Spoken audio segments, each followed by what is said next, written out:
अस्सलामुअलैकुम नाजरीन, welcome to upfront with Mona Alam. ठीक 2 साल बाद याद आ गया मौलाना फजलुर रहमान साहब को कि जो तहरीक अदम-ए-एतमाद आई थी वो गैर जमहूरी तरीके से लाई गई थी और मोटिवेटेड थी, यानी कि उनको जनरल बाजवा और जनरल फैज़ ने कहा था कि इमरान खान साहब के खिलाफ ये तहरीक अदम-ए-एतमाद लाई जाए। इसके अलावा भी एक चेन ऑफ रेवलेशंस हैं जो कि गोया मौलाना साहब जो हैं जब से उनका इत्तेहाद एक बनने में आ रहा है पीटीआई के साथ, वो करते हुए नजर आ रहे हैं और अपने पिछले तमाम तर जो उनके जो सियासी लाए अमल थे, जो सियासी क्लेम्स थे, उनको भी वो डिफाई करते हुए इसके साथ साथ नजर आ रहे हैं। वो डिफाइंस और जो आपस में कॉन्ट्रडिक्शन है वो कितनी स्टार्क है, कितनी एक ज़ोरदार किस्म की कॉन्ट्रडिक्शंस वो अपनी पुरानी बातों से कर रहे हैं, ये भी थोड़ा हम लोग इसमें उजागर करने की कोशिश करेंगे। लेकिन फ़िलहाल जो चीज़ें तय पा गई हैं, क्योंकि स्ट्रैटेजी के ऊपर हमने कल बात की थी कि पाकिस्तान तहरीक इंसाफ के पास फिलहाल हफ्ता गुजरने के बावजूद भी इलेक्शंस के कोई स्ट्रैटेजी नज़र नहीं आती। वहीं पर दूसरी जमातें PMLN है, पीपल्स पार्टी है, जिनके पास स्ट्रैटेजी मौजूद है, उनकी भी स्ट्रैटेजी में सिर्फ और सिर्फ छेद ही छेद है, सिर्फ और सिर्फ प्रॉब्लम्स ही प्रॉब्लम्स हैं और अपनी ही बातों की नफ़ी करती हुई वो स्ट्रैटेजी नज़र आती है। बहरहाल PTI जिसके पास कल तक कोई स्ट्रैटेजी नहीं थी, आज उनके पास एक स्ट्रैटेजी के नाम पर एक कार्ड ज़रूर है और वो ये है कि वो JUI के साथ इत्तेफाक राय कुछ हद तक पहुँच चुका है। उनका किस हद तक पहुँचा है, उस हवाले से अभी तक क्या चीज़ें हैं, कुछ अहवाल इस हवाले से देखते चलिएगा। तहरीक अदम-ए-एतमाद के हवाले से मौलाना के इंकशाफात हक़ाइक़ पर सवालिया निशानात ज़रूर हैं, उनके बारे में भी हम बात करेंगे। लेकिन अभी तक इत्तेफाक राय के हवाले से कुछ चीज़ें देखते चलिएगा। बानी PTI की हिदायत पर असद कैसर की क़यादत में PTI के वफ़द की मौलाना फजलुर रहमान से मुलाकात। 8 फरवरी का इलेक्शन साफ शफाफ नहीं, लिहाजा हम इसे मुस्तरद करते हैं। दोनों पार्टियों का इस बात पर इत्तेफाक। मुश्तरका मौक़िफ़ था कि ये गैर जानिबदार इलेक्शन नहीं और इससे मुल्क में सियासी और मुआशी इस्तेहकाम नहीं आएगा। फिर नाज़रीन, तहरीक इंसाफ के रहनुमा बैरिस्टर सैफ जिन्होंने कल प्रेस टॉक भी की थी, उन्होंने कहा कि बानी PTI की हिदायत पर ये वफ़द जो है वो मौलाना फजलुर रहमान से मिलने गया, यानी कि वो मज़ीद इस बात को बता रहे हैं कि जी ये किसके कहने पर मुलाकात हुई और ये ख़ुद साख्ता नहीं थी। और बानी PTI की हिदायत है कि तमाम पार्टियों से इलेक्शन के इनेकाद और धांधली पर बात करें और मुश्तरका लाए अमल तय करें। अब एक दफ़ा फिर नाजरीन तमाम जमातों की बात वो कर रहे हैं। अब इसमें वो पीपल्स पार्टी को मिला रहे हैं, नहीं मिला रहे, ये समझ नहीं आ रहा। वैसे आज इस हवाले से हाफिज़ हमदुल्ला साहब का बयान आया है कि कल पिछली रात पीपल्स पार्टी तरले मिन्नतें करती रही कि किसी तरह इमरान खान साहब से जेल में मुलाकात हो जाए, लेकिन उन्होंने पीपल्स पार्टी को मुलाकात का वक्त नहीं दिया। आज हमारी कोशिश होगी कि प्रोग्राम में पीपल्स पार्टी से भी ये बात बराह रास्त पूछें कि क्या वाक़तन आप इस पोजीशन पे आ गए हैं। और तहरीक इंसाफ 17 फरवरी को मुल्कगीर एहतजाज करेगी। एक और नोटवर्दी बात इसमें यह भी है कि इस हवाले से उमर अयूब को प्राइम मिनिस्टर कैंडिडेट के तौर पर सपोर्ट करेंगे या नहीं करेंगे, ये भी फैसला JUI ने फ़िलहाल नहीं किया है। और नाजरीन, जो क्लेम है जो कि JUI की तरफ से किया जा रहा है, उनके अहवाल से भी कुछ ज़रूरी बातें ये हैं कि तहरीक अदम-ए-एतमाद के हवाले से मौलाना के इंकशाफात हक़ाइक़ पर हैं मबनी। ये सवालिया निशानात को अगर हम देखते चलें तो जनरल बाजवा और जनरल फैज़ के कहने पर इमरान खान के खिलाफ तहरीक अदम-ए-एतमाद लाई गई। मौलाना फजलुर रहमान का ये दावा जो उन्होंने पिछले रोज़ किया, जबकि ज़राए के मुताबिक लेफ्टिनेंट जनरल फैज़ हमीद उन दिनों कोर कमांडर पेशावर बन चुके थे और ये ज़राए क्या, ये तो ऑब्वियस बात है, ये उस वक्त उनकी पोस्टिंग बतौर DGI थी ही नहीं और इस मुलाकात में शामिल नहीं थे। ये भी एक मैटर ऑफ द रिकॉर्ड है। रहनुमा मुस्लिम लीग नून मलिक अहमद खान ने फजलुर रहमान का दावा मुस्तरद करते हुए कहा कि किसी के कहने पर तहरीक अदम-ए-एतमाद पेश नहीं की और यही इसी तरह के दावे इवन ख़ुद भी मौलाना फजलुर रहमान साहब करते रहे हैं हमेशा से और कहते रहे हैं तो बतौर PDM सरबराह, क्योंकि वो ये तमाम तहरीक को एक तरह से हेड कर रहे थे, तो यानी कि वो गोया अपने ऊपर भी ये इल्ज़ाम लगा रहे हैं कि वो एक गैर जमहूरी चीज़ को हेड कर रहे थे, उसकी सरबराही कर रहे थे, क्योंकि ये तमाम तहरीक जो है वो PDM ने चलाई थी उस वक्त, जो ये तहरीक अदम-ए-एतमाद की थी। और फिर उसके बाद मौलाना साहब और उनकी पूरी जमात भी सबके साथ आवाज़ से आवाज़ मिलाकर ये कहते थे कि ये वाहिद वज़ीर आज़म है जिसको जमहूरी तरीके से घर भेजा गया है। आज क्या वो अपनी तमाम तर 2 साल की क्लेम्स और बयानात की नफ़ी कर रहे हैं, ये सबसे बड़ा सवालिया निशान है। जबकि नाज़रीन, कमर बाजवा ने कहा था कि अदम-ए-एतमाद के जनरल कमर बाजवा ने कहा था कि अदम-ए-एतमाद की तहरीक वापस लें तो इलेक्शन हो जाएंगे, लेकिन फजलुर रहमान ने जनरल कमर बाजवा की जो तजवीज़ थी वो मुस्तरद कर दी थी। ये भी बातें नाजरीन कईयों की तरफ से ऑन द रिकॉर्ड आई हैं और ख़ुद इमरान खान साहब भी कई दफ़ा इस बात का एतराफ़ कर चुके हैं, बल्कि उन्होंने गोइंग अहेड ये भी कहा है कि उन्होंने साबिक आर्मी चीफ जनरल बाजवा को एक टर्म की एक्सटेंशन भी ऑफर की थी कि अगर वो ये जो एक डील है वो उनको ब्रोकर करने में हेल्प करते हैं तब की पीडीएम के साथ, जिनके तब के सरबरा अब पीटीआई के साथ काफ़ी क्लोज होते हुए नजर आते हैं। ये क्लोजनेस आगे कहाँ तक जाएगी? All of this and much more after a break. Stay with अस।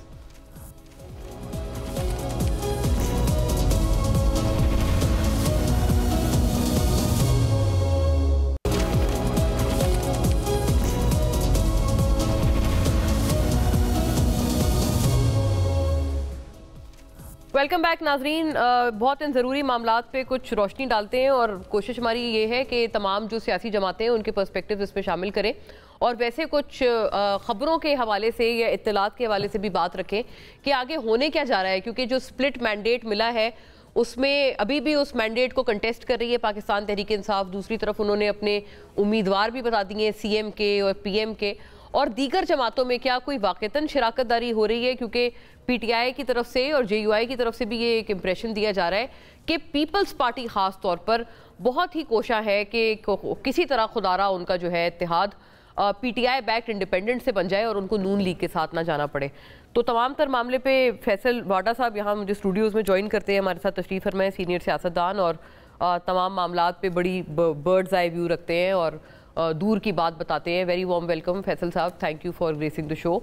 फैसल कुंडी साहब नाजरीन मुझे शॉर्टली एक्सपेक्टेड हैं कि ज्वाइन करेंगे and so is Shaukat Basra साहब। लेकिन फैसल वाडा साहब, होने क्या जा रहा है ये आप क्या कहते हैं? अभी PDM 2 आ रही है बट PDM का सरबरा तो दूसरी तरफ चल गया है, तो फिर ये PDM 2 कैसे हुई? बहुत शुक्रिया आपका। देखिए जी, PDM 2 तो होने जा रही है, PDM 2 अनाउंस हो गई है और सरबराह जो हैं वो अगर रिकन्सिलिएशन के तहत और माहौल के तहत अगर मैं कहूँ तो मैं कहूँगा कि उनका एक बच्चों वाला दिल भी है, थोड़े गुस्से में आ गए हैं, ख्वाहिशात पूरी नहीं हुई हैं, ठीक हो जाएंगे। अच्छा। और अगर आप मुझे मेरे तरीके से समझाने को बोलेंगे तो अगर आपकी मरी की पहाड़ के टाइम पे 3 बजे रात को गाड़ी का फ्यूल ख़त्म हो जाए और आपको एक गाड़ी टैक्सी मिले और आप उसको रोक के वो कहें मैं 500 रुपये की जगह 5000 लूँगा, तो आप मजबूरी में क्या करेंगे? आप कहेंगे 5000 ले लो, दे देंगे। हाँ तो ठीक है। तो वो उस तरह की मजबूरी में आ चुके हैं ये। मेरे ख्याल जमहूरियत एक पहाड़ के बीच में फंस गई है, मरी की रोड के ऊपर, जहाँ फ्यूल ख़त्म हो गया। अच्छा, तो ठीक है, महंगा फ्यूल डलेगा। और ये बात कितनी सच है कि अभी सारी पार्टियां कह रही हैं कि ये जो इंडिपेंडेंट्स हैं ये कोई हमारे पास आ जाएं? PTI इस वक्त डिसाइसिव पोजीशन में आई हुई है।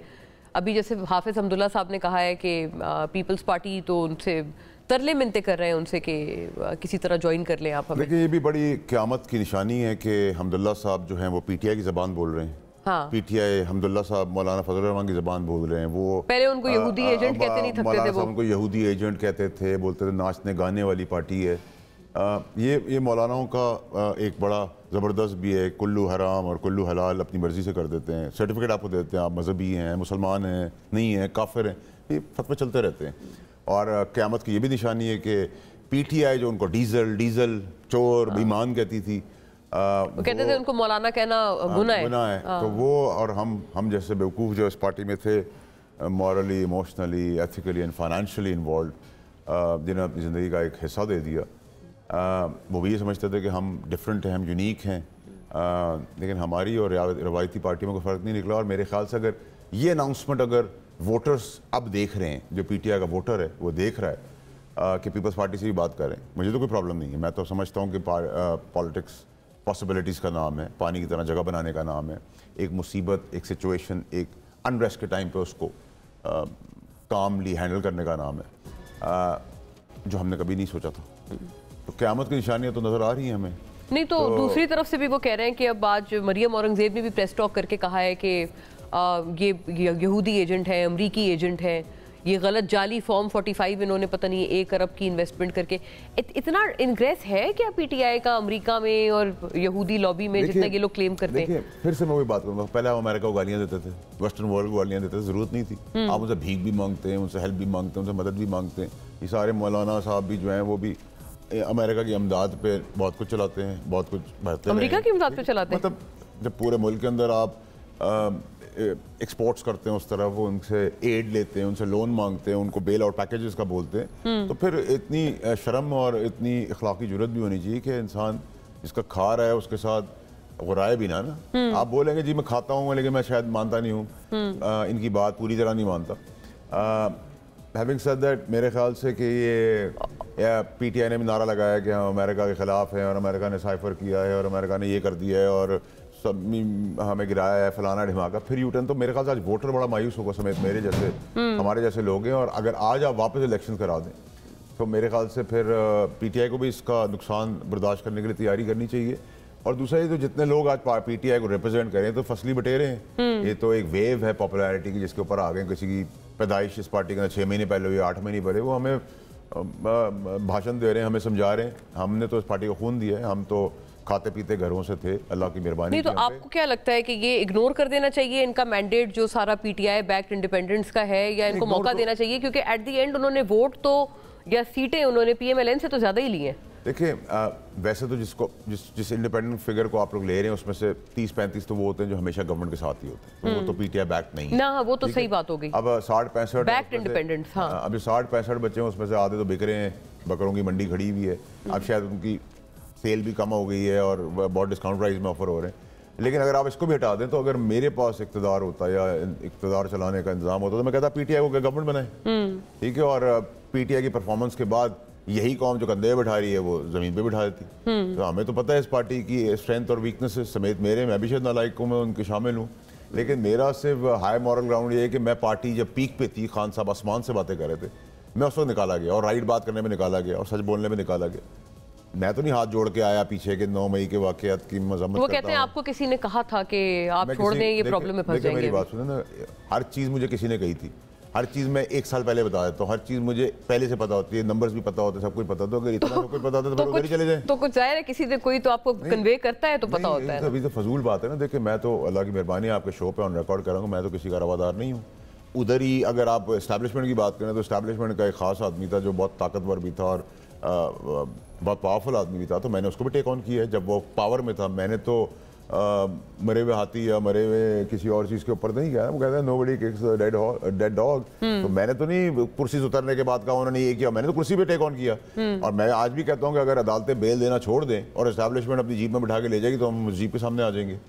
तो मेरे अंदर तो मॉरल करेज है, ना मैं किसी का रवादार हूँ, ना मैंने कुछ किसी से ना गवर्नमेंट में बनाया, ना मेरे बदतरीन लोग मुझे करप्शन का। तो फिर ये इंडिपेंडेंट्स क्या करेंगे? ये सारे के सारे नून लीग या इधर उधर चले जाएंगे या सारे तो नहीं जाएंगे, कुछ की फेस सेविंग है, कुछ को रिलीफ मिल जाएगा, कुछ फॉर्म 45 में आप लोग चने और पकौड़े खाएंगे, तो ठीक है। एक मिक्स माहौल है, एक 1.5-2 साल की एक टूटी फूटी हुकूमत है, इसको धक्का दे इस गाड़ी को। अच्छा, आपने हमारे प्रोग्राम से बहुत पहले ये बात हम यहीं पर आपने रिवील की थी कि ये जो भी हुकूमत आएगी वो बहुत ज़्यादा चलेगी नहीं, ये बात आपने की थी। और ये ख़ास तौर पर मुझे याद है तब बात आपने स्टार्ट की थी करना जब नवाज शरीफ साहब को जो है वो लंदन से यहाँ बुलाया गया है। तो मैं तो उस टाइम से अगर मैं अपनी जगह पर खड़ा हूँ तो क्या, तो आपको लगता है कि पॉपुलैरिटी के बारे में जो आप कहते थे कि उनकी पॉपुलैरिटी खत्म हो गई है, वाकई खत्म हो गई? ये तो इक़्तिदार नून लीग का आखिरी इक़्तिदार है। नून लीग अगली टर्म में पंजाब की MKM होगी।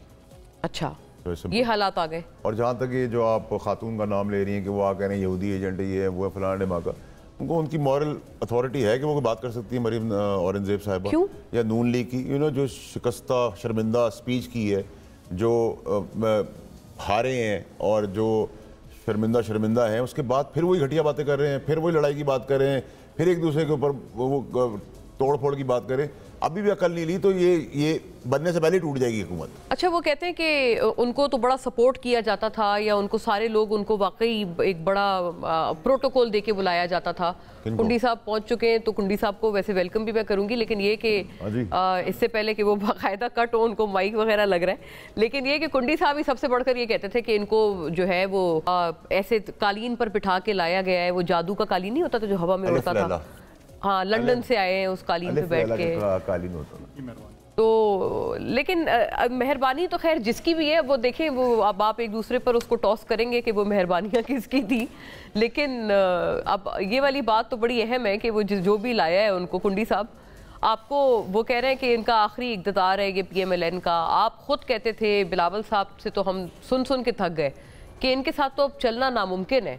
अब आप उन्हीं लोगों को वोट डाल रहे हैं और हाफिज हमदुल्ला साहब की भी बात की तरदीद या तस्दीक कर दें, जिन्होंने अभी ये स्टेटमेंट दी है कि आप लोग तरले मिनते कर रहे हैं कि किसी तरह इमरान खान से जेल में मुलाकात हो जाए। कल पूरी रात आपने इसके ऊपर लगाई है, लेकिन उन्होंने कहा एब्सोल्युटली नॉट। बिस्मिल्लाहिर्रहमानिर्रहीम। मुझे बड़ी खुशी हुई हाफिज़ अब्दुल्ला साहब पीटीआई के तर्जुमान बन चुके हैं। तो बातें देखें, इलेक्शन हुए हैं, 3 जमातों ने जो है उनके वोट जो है सीटें ली हैं, पीपल्स पार्टी, पीटीआई, पीएमएलएन, और इसमें जो है 2 जमातों को इकट्ठा हुआ था। पीटीआई ने तो कह दिया कि मैंने किसी से बात नहीं करनी, परसों तक कहा उन्होंने, कल उन्हें यूटर्न उस पर लिया। देखिए, हमारे पास 2 रास्ते थे, या हम अपोजिशन में बैठें या हम पीएमएलएन को सपोर्ट कर दें। अपोजिशन में बैठने का मतलब ये है कि आप पाकिस्तान में री इलेक्शन कराना चाहते हैं, जो कि पाकिस्तान इस चीज़ का मैं समझता हूँ कि मुतहम्मिल नहीं हो सकते। जब आपकी इकनॉमिकल क्राइसिस हैं, जो हालात हैं लॉ एंड ऑर्डर के, जो इंस्टेबिलिटी है पॉलिटिकल, उसके हवाले से, और दूसरा है कि आपको पीएमएलएन को वोट करना है।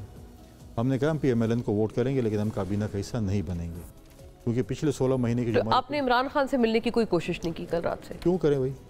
उनके कहते हैं आपकी पहली चॉइस थी कि अगर उनका कोई वजीर आजम है तो आप उसको सपोर्ट करेंगे बनिस्बत नून लीग को सपोर्ट करेंगे। नहीं, ऐसी कोई बात नहीं है। देखें, अगर अभी तक तो वो इंडिपेंडेंट कैंडिडेट जो हैं MNAs, अगर वो किसी जमात में जाते हैं, उनकी मेजॉरिटी आती है, तो अगर वो हुकूमत बनाने की पोजीशन में, तो हुकूमत बनाए, कोई मान तो नहीं है। हमारी कोई ख्वाहिश नहीं रही कि हम इमरान खान साहब से मुलाकात नहीं। आप सपोर्ट करेंगे उन्हें अगर वो कहते हैं हमारा पीएम आ रहा है, क्योंकि सीट्स तो उनकी ज्यादा है ना नून लीग से? क्यों ऐसे फारिग बैठे हैं कि हम उनको सपोर्ट करें? आप नहीं करेंगे सपोर्ट? क्यों, कैसे सपोर्ट करें? अच्छा, देखिए, ऐसी बात नहीं है कि हमारा कैंडिडेट, हमने नॉमिनेशन पेपर जमा कर और आप हमारे पीछे हैं। हाँ। अगर उन्होंने, खैर उन्होंने कह दिया कि उन्होंने बातचीत नहीं करनी है। हाँ। अगर उन्होंने बातचीत करनी थी, हमारी 7 रुकनी एक कमेटी बनी है जो कि पॉलिटिकल पार्टी के साथ एंगेज हो रही हैं, जी, जो बाकी स्टेक होल्डर से एंगेज होगी, तो उन्होंने बात करनी है। और उनमें अगर कोई क्रेडिबल बंदा है, यहाँ पर उनके जो है ना 6 जो हैं वो फ्रेंचाइज़ हैं पीटीआई की, जो मुख्तलिफ फ्रेंचाइज मुख्तलिफ बातें करते हैं। कभी वो मरवत साहब कहते हैं मुझे जरदारी साहब फोन है। मैं वेलकम बस कर दूं, डॉक्टर तारिक फजल चौधरी भी अब हमारे साथ हैं, और वेरी वार्म वेलकम डॉक्टर साहब, thank you for gracing the show. कुंडी साहब की बात सुन के मैं आपकी तरफ आती हूँ। अभी आपको वाडा साहब ने कहा है कि आप पंजाब की MQM बनने जा रहे हैं, तो ये बड़ा मेरा ख्याल है आपके हवाले से एक स्टार्टलिंग क्लेम है कि आप लोग पंजाब की MQM बनने जा रहे हैं अकॉर्डिंग टू वाडा साहब। इसका आगे जाकर इसका जवाब फरमाइएगा, बट कुंडी साहब प्लीज कंप्लीट। आप कहते हैं कि 5-6 चैप्टर्स हैं पीटीआई के, हर कोई अलग बात करता है। अब बरो साहब कहते हैं मुझे जरदारी साहब फोन कर रहे हैं, रब्ता करना चाहते हैं, तो वो स्पीकर साहब कहते हैं मुझे बिलावल साहब रब्ता कर रहे हैं। भाई क्यों रब्ता कर रहे हैं, किस लिए रब्ता कर रहे हैं? हम तो प्राइम मिनिस्टर कैंडिडेट नहीं है, हम क्यों आपसे रब्ता करें? हमारी कमेटी वो आपसे रब्ता करेगी। कभी कोई क्या कह रहा होता है, कल उन्होंने स्टेटमेंट दी कि हम सारी पॉलिटिकल पार्टी के साथ रब्ता करेंगे, हमने स्टेटमेंट दी कि जी आप हमारी कमेटी से रब्ता करें। हाँ। फिर कह दें नहीं हम तो पीटीआई पीपल्स पार्टी और पीएमएलए के साथ नहीं करेंगे, बाकी जमा से हम उनका एक नया मुलाकात, एक नया अब इत्तेहाद कहें या मुलाकात कहें, कल जो हुई है। अच्छा, अभी वाडा साहब ने, मैं आपको बताऊं, मैं उन्हें रख दे। आप जो इतना जुल्म करती हैं ना आप लोग, खासकर टीवी वाले, हाँ, आज वो क्लिप्स दिखाते इमरान खान साहब के, जो कि आप पेपर ने पाबंदी लगाई है, आवाज़ तो सुनाने देना। वो क्लिप्स दिखाते जो मौलाना फजल रहमान साहब, हजरत मौलाना फजल रहमान साहब के मतलब क्या दिला दिया सारा। नहीं, वो नहीं है, उनकी ज़बानी और मजा आता है ना, वो मीठी ज़बान से बोलते थे। और हज़रत मौलाना फजल रहमान साहब ने यहूदियों को मुसलमान कर दिया है। वो नहीं, इतनी मीठी ज़बानें। क्या करें, मैं कहूँगा छोटा सा बच्चों वाला दिल है, गुस्सा कर रहे हैं, ख्वाहिशात पूरी नहीं हुई आपकी। कुंडी साहब, इतनी मरी में आपकी गाड़ी का पेट्रोल खत्म हो गया, 500 रुपए का किराया था, 5000 मांग रहे हैं, तो 5000 देंगे तो नहीं। वो रिकैप दे रहे हैं वाडा साहब, और आपको आपकी जब आपने जो उन्होंने बात की, सवाल ये है कि मौलाना साहब के जो पीटीआई के जो हमारे जो वर्कर्स हैं या उनके जो भी हैं वो जो मौलाना आ रहा पे रक्स करेंगे या नकदे कोके पे ये नहीं, वो तो सही है, ठीक है, आइडियोलॉजिकल बहुत शदीद क्लैश आ जाएगा। डॉक्टर तारिक फजल चौधरी, मैं आपकी तरफ ये मामला लाती हूँ सर। आप क्या वाकईतन MQM बनने जा रहे हैं पंजाब की, जैसे वाडा साहब ने अभी क्लेम किया? और आगे इस इक़्तिदार के बाद वो अरे बाबा आगे तो कहा मेरे आप मेरा दोस्त है, जीता हुआ आदमी, आप बैक ट्रैक हो रहे हैं वाडा साहब। आप तो रिकंसिलिएशन के प्रोसेस में मैं भी चला गया हूँ।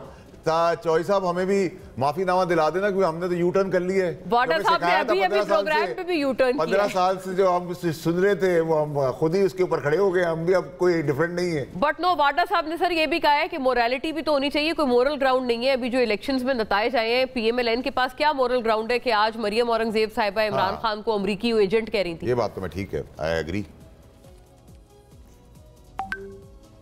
राइट, तारिक साहब की ऑडियो मुझे नहीं मिली इस बहुत दिलचस्प सवाल पे। कुंडी साहब, ये तो खैर अपनी जगह बात है। वाडा साहब, आप इसके अलावा भी जो कह रहे थे वो ये था कि ये चलेगी नहीं, ये कंपनी और ये शादी जबरन शादी नहीं चलेगी। और बहुत शॉर्ट लिव्ड है। मिसाल आपने दी, मैंने तो जबरन शादी कहीं से करनी कहता। हाँ चले, it's a new one, it's a new one. चले गुड। अगर आपको पीटीआई और आपकी और मेरा ख्याल है पीएमएलएन की, अच्छा, क्योंकि पीडीएम 2 है ना, तो पीडीएम 2 में भी सरबरा तो नहीं है। हम तो काबीना का हिस्सा ही नहीं, हम तो सपोर्टर हैं। देखिए ये नई स्कीम भी समझनी पड़ेगी कि ये ऑपोजिशन है या ये ट्रेजरी बेंच है। हम बीच में कुर्सी लगाएंगे आपकी, जहाँ वो वॉकिंग एले है। देखिए मेरा अपना ज़ाती ख्याल ये है कि ये तो मेरे ख्याल से कुंडली साहब भी आपको बताएंगे कि ज़्यादा देर नहीं चलनी। अगर ज़्यादा देर चल रही होती तो इन्होंने जो नोचा है, दबोचा है, सियासी दरिंदे बन गए हैं, सब कुछ ले गए हैं सियासी कपड़े छोड़ के नून लीग से। हाँ। फायदा तो सबसे ज़्यादा इनको हुआ है। नोच घोट करके क्या फायदा हुआ जब उन्होंने दोबारा उसी के पीएम को, सब कुछ तो उन्होंने ले लिया। वो गालियाँ खाएंगे, ये मजे करेंगे। अच्छा, मैं अलाउ मी तारिक साहब प्लीज इसका जवाब आप फरमाएं। आई एम बीइंग टोल्ड कि अब आपकी ऑडियो सही मौसूल हो रही है हमें। जी अब आपको मेरी आवाज आ रही है? जी जी लाउड एंड क्लियर, जैसे आनी चाहिए। देखिए, मैं जो आपने सवाल किया था, थोड़ी इंटरप्शन थी, मैं भी आपकी पूरी बात नहीं सुन सका, लेकिन जो सवाल आपने किया, मैं ये कह रहा था कि वाडा साहब भाई हैं, हर एक का अपना एक नुक्ता नज़र है, हर एक के नुक्ता नज़र का एहतराम भी है। लेकिन जो इस इलेक्शन के हवाले से गुफ्तगू हो रही है, जो थोड़ी बहुत मैंने सुनी है, देखिए पाकिस्तान में जितने भी इलेक्शन हुए हैं, ये बात कहते हुए मुझे कोई खुशी महसूस नहीं हो रही। हर इलेक्शन के बाद हारने वाली जमात ने इलेक्शन की क्रेडिबिलिटी के ऊपर सवालिया निशान उठाए, धांधली के इल्ज़ामात लगाए। बिलखुसूस अगर मैं बहुत पीछे ना जाऊं, मैं 2018 के इलेक्शन की बात करूं, इससे ज़्यादा संगीन इल्ज़ामात उस इलेक्शन की क्रेडिबिलिटी पे भी उठाए गए। हमारी जमात भी सर फहरिस्त थी। मौलाना फजल रहमान साहब की आप बात कर रहे हैं, मौलाना साहब ने, मेरे दोनों ऑनरेबल कुलीग इस बात को वेट करेंगे कि 2018 के बाद मौलाना साहब ने जॉइंट अपोजिशन की मीटिंग में ये कहा था, जिसमें मैं भी मौजूद था, कि हम इस असेंबली का बाइकआउट करेंगे, हम इस असेंबली का हिस्सा नहीं बनेंगे। ये एक जाली असेंबली है और जाली मैंडेट है।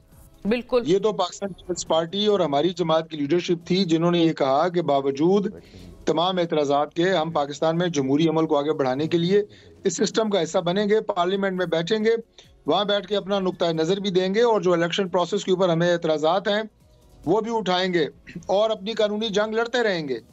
तो ये उस इलेक्शन की बात है। आज इस इलेक्शन के ऊपर अल्लामा साहब अगर दोबारा सवालिया निशान उठा रहे हैं, तो मैंने आपको कहा कि पिछले इलेक्शन में तो अल्लामा साहब ने पार्लियामेंट का बाइकआउट कर दिया था। ये तो हमने उनकी मेहनत से आप भी उनकी सरबराही में ही थे ना सर, आप भी तो पीएमएलएन सरबराही में थे ना पीडीएम की।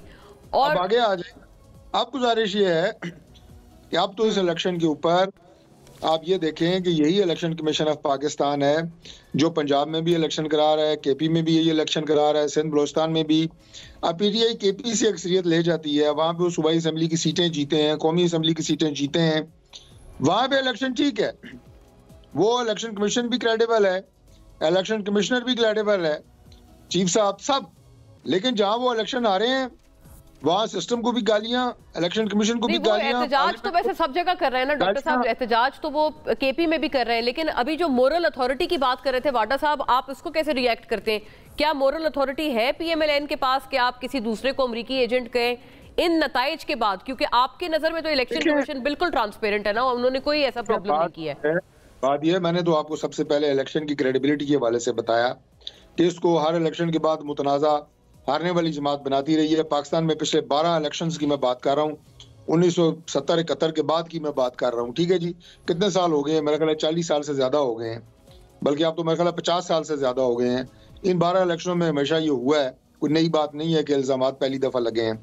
आप जो मॉरल अथॉरिटी की बात कर रही है और अमेरिकन एजेंट की जो बात कर रही है, देखिए पाकिस्तान तहरीक इंसाफ का एक और तुरा इम्तियाज रहा है कि जब दिल किया दूध को सफेद कर लिया, जब दिल किया दूध को काला कहना शुरू कर दिया, और उसके बाद तवक्को ये रखी कि पूरी कौम भी जब वो दूध को काला कह रहे हैं तो वो भी पीछे पीछे काला कहे। और इनके लोग कहते भी हैं, मजे की बात और एक अजीबोगरीब बात ये भी है जो समझ से बाहर है। अब यही अमेरिका था जिसके ऊपर उन्होंने इल्जाम लगाया कि अमेरिका पाकिस्तान में मुदाखलत कर रहा है, रिजीम चेंज हुई है, अमेरिका की मुदाखलत पे हमारी हुकूमत हमसे ली गई है और ये बैरूनी मुदाखलत है। आज उसी अमेरिका को आवाजें दे रहे हैं कि आप पाकिस्तान में मुदाखलत करें। पाकिस्तान में जो अंदरूनी मामला है, पाकिस्तान का इलेक्शन, हर मुल्क का अंदरूनी मामला होता है। जो भारत में इलेक्शन हुए, क्या उस पर सवालिया निशान नहीं उठे? वो बांग्लादेश में इलेक्शन, सही सही बात है ये सारी, लेकिन अभी आपने कहा पीडीएम चल पड़ा है, पीटीआई ये करती है बलूचिस्तान में अपना बांग्लादेश में।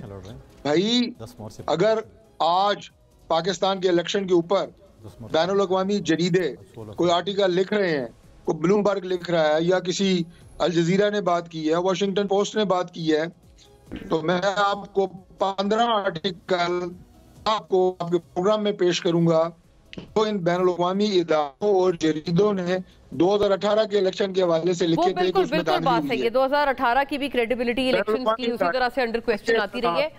हाँ, लेकिन आप सर आप सही बात है, लेकिन वो बेनिफिशियरी वाली बात भी बड़ी अहम है कि बेनिफिट किसने किया आपके इन इलेक्शंस के नताइज से। पीपल्स पार्टी जो है वो क्या कहते हैं यार बेनिफिट, हम इलेक्शन की बेनिफिट कौन है आज हम इस बात का है क्या जब अमेरिका को क्यों काम करते रहेंगे या दूसरों को कराते रहेंगे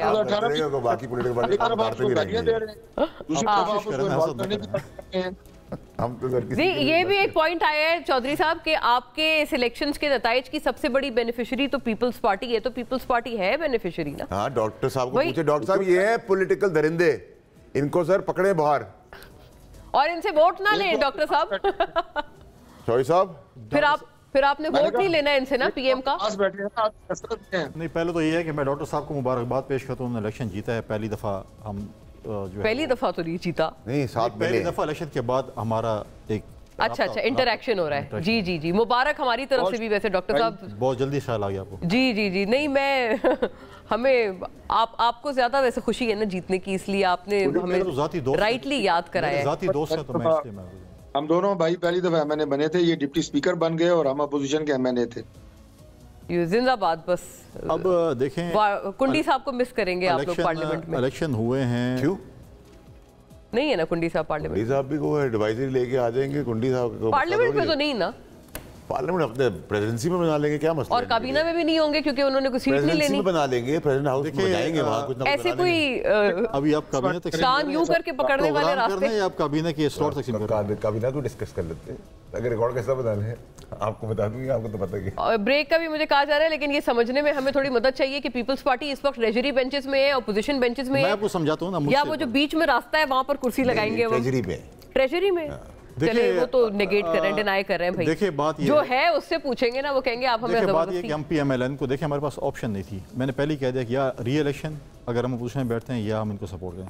पिछले 16 महीने का जो हमारा तजर्बा रहा है कोई अच्छा तजर्बा नहीं, क्योंकि पीएमएलएन वाले कह रहे थे कि जी हमारे इत्तेहादी जमात जो है वो डिलीवर नहीं कर सके, हमें भी तहफ़्फ़ुज़ात थे। तो हमने कहा इस दफ़ा ये फुल फ्लैज हुकूमत में बैठें, प्राइम मिनिस्टर हों, इनके मिनिस्टर्स हों, ये हुकूमत चलाएँ, हम इनको बिल्कुल सपोर्ट करेंगे, एतमाद का वोट भी देंगे, प्राइम मिनिस्टर का वोट भी देंगे, लेजिस्लेशन में भी इमदाद करेंगे, लेकिन तनकीद बराए इस्लाह करेंगे, तनकीद बराए तनकीद नहीं करेंगे। अच्छा, इससे ये नेक दरिंदे ये अच्छा ये इस जो नई इस्तिलाहात है, नई इस्तिलाहात है, क्या किसी स्टेज पे वजारतें मिलेंगी या कोई कहते हैं स्प्लिट मैंडेट भी हो सकता है कि आधा आपका 5 मैं इसका जवाब 2.5 साल। सवाल मेरे से हुआ है। देखिए हम इलेक्शन लड़ेंगे, प्रेसिडेंशियल इलेक्शन लड़ेंगे, चेयरमैन सेनेट का भी लड़ेंगे, स्पीकर का भी लड़ेंगे, हमारा हक बनता है। प्रेसिडेंट आपके हैं, 6 महीने पहले कॉन्स्टिट्यूशनल पोस्ट जो है वो पीपल्स पार्टी की है, क्योंकि वो तो चले जाएंगे जल्दी, ये रहेंगे 5 साल तक। उसके अलावा जो है हमारी मेजॉरिटी है। आप क्यों उन्हें भेजने पे तुले हुए वाडा साहब, जब वो नहीं जाना चाहते? तारिक साहब से पूछेंगे क्यों भाई चले जाएंगे, ये पेशन गोई क्यों बार बार हो रही है? ब्रेक का भी मुझे कहा जा रहा है। जी आप ब्रेक पे चलते हैं नाज़रीन, after break stay with us, ये बहुत जरूरी बातें हैं।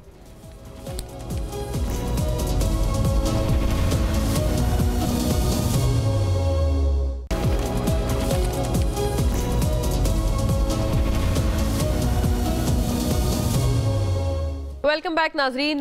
ज़रूरी पॉइंटर्स से कंक्लूड करते हैं आज के प्रोग्राम को के क्या टेक अवेज हैं। बाटा साहब वो कहते हैं कि जो लोग छोड़ के गए हैं पीटीआई, ख्वाह वो खटक साहब हों, अलीम खान साहब हों, जेकेटी हों, उनका अंजाम अच्छा नहीं हुआ। ये तो अंजाम 4 सीटें वाले मौलाना फजलुर रहमान साहब को 100 सीटों वाली पीटीआई मिल गई है, और जैसे ही कल जाके मिली है असद कैसर साहब की शक्ल में जाकर, आपने देखा 8 रुपये डीजल के रेट भी बढ़ गए हैं। अब आप पेट्रोल पंप पे जाके क्या कहते हैं, मिस्टर डीजल, मिस्टर डीजल को डाल दें, इज्जत माफ़ हो गए। तो ये शर्मनाक चीज़ है कि आप, मुझे कोई प्रॉब्लम नहीं है इस अलायंस के साथ, लेकिन शर्मनाक चीज़ है कि पीटीआई का वोटर है, जो पीटीआई का वोटर है वो क्या ट्विटर पे करेगा? वो ट्विटर पे अब अपने आप को गालियां देगा। सही है। आज से तो बैठ के वो अपने आप को गालियां दे। उन लोगों को क्या कहें जो छोड़ के गए थे और क्लेम करते थे कि हम बहुत कुछ करेंगे इसके बाद, अब वो अपनी पार्टियां छोड़ के जा रहे हैं। साहब की भी लॉटरी लगने वाली। अच्छा, वाकई आपके पास आजाद उधर चले जाएंगे। ये इत्तला का जो ट्रांजिशन है वो मेरा ख्याल है कुंडी साहब आपसे तो नहीं हुआ है, क्योंकि हाँ, तो फैसल और फैसल के बीच में हर चीज रहती नहीं, है। असल में ये बड़े पहुंचे हुए बंदे हैं, ये ख्वाब भी देखते हैं, दिन को भी देखते हैं, रात को भी देखते हैं, फिर ख्वाब की ताबीर शाम को प्रोग्रामों में बताते हैं। पीएम और एएम का फलसफा दिया था ना, जो उन्होंने ऐड लगाई थी। जी कुंडी साहब आप वाइंड अप कर ले, मेरे पास वक्त इतना ही है आपका, फिर आप कमेंट रहना नहीं चाहिए। जी, कौन कौन जा रहा है उस तरफ और क्या होने वाला है आपके हिसाब से? बहुत सी चीज़ें अभी होने को हैं और बहुत सी, अगर कल जो एपिसोड हुआ है उसके बाद आप हर चीज़ की उम्मीद रख सकते हैं इस मुल्क में कि बहुत कुछ हो सकता है, यानी और भी लोग हो सकता है कि इनके बहुत से नजरिए दफन हो सकते हैं। चलें, ये इस नोट पे ख़त्म करते हैं नाजरीन आज के प्रोग्राम को। थैंक फैसल वाडा, फैसल कुंडी साहब और जनाब doctor Tariq Fazal Chaudhry. Thank you for watching. अल्लाह हाफिज़।